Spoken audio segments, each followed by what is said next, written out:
Welcome back. This is one of the most important concepts in all of neuroplasticity. It's neuroplasticity on a clock level. That is, how much time does it take?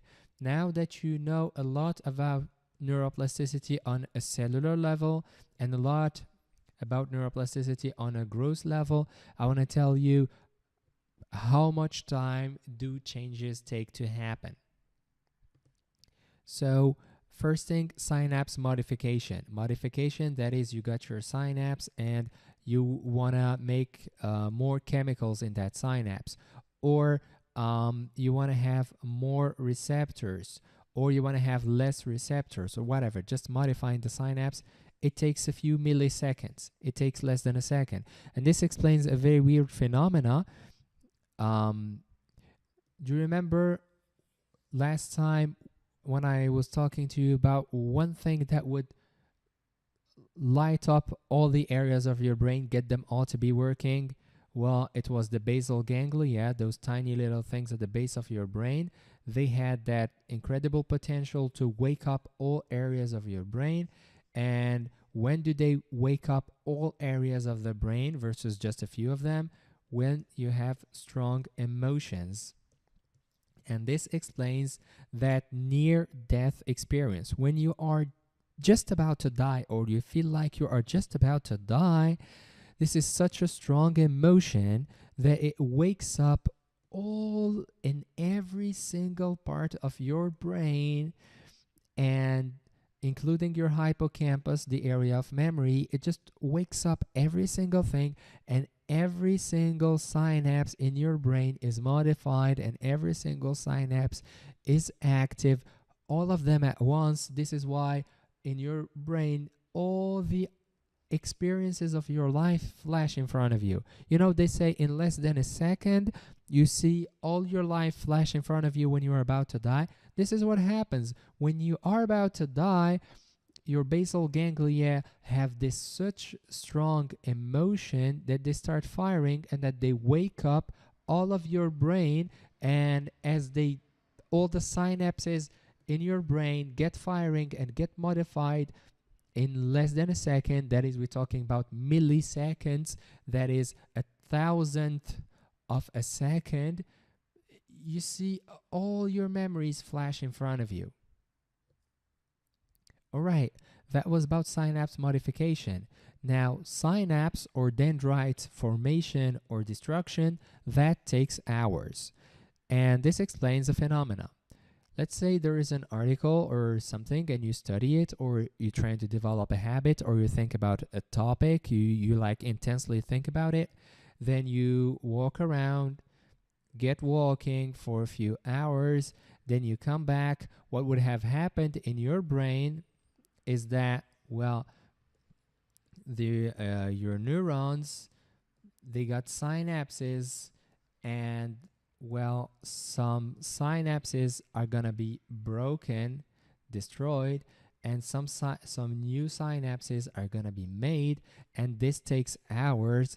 This is why when you study something or read something or think about something and get walking, your brain still keeps working, and it keeps destroying and making synapses to better suit you. And then when you come back to your topic with a fresh mind, quote unquote, then you can see things under a new light.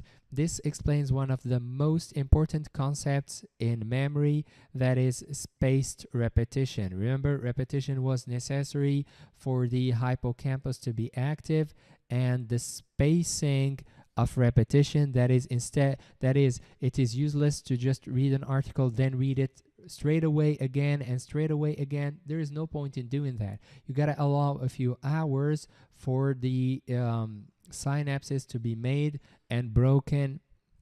And this is the way that you understand things, and this is the way that you put new behaviors. So let's say you want to put a new behavior in yourself, like goal setting or something. So you go through a set of exercises that we'll talk about to put that behavior into you.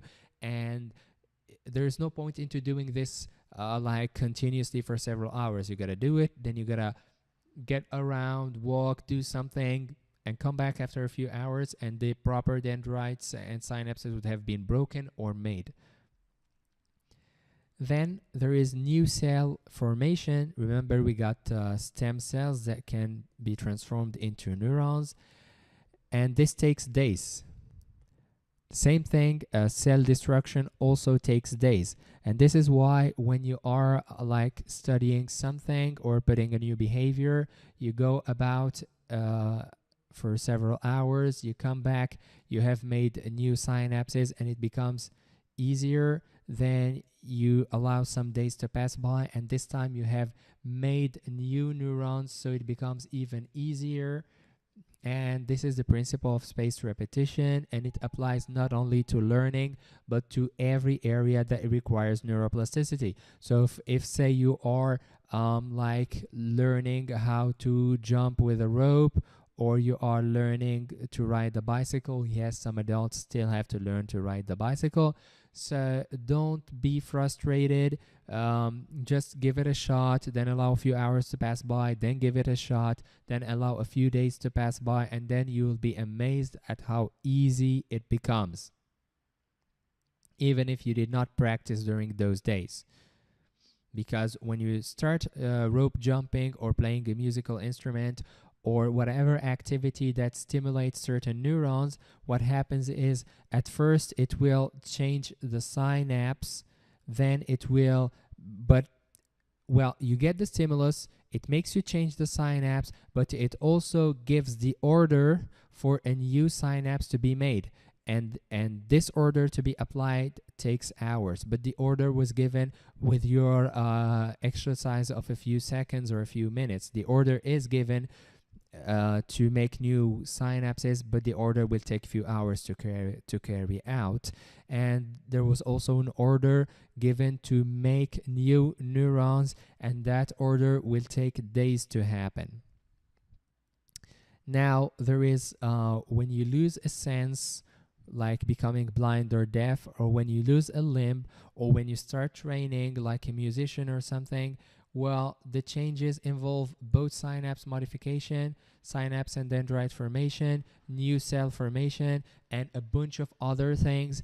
And this is why it can take days, months, or even years, or a lifetime. And actually, our entire life is nothing but a neuroplasticity evolving.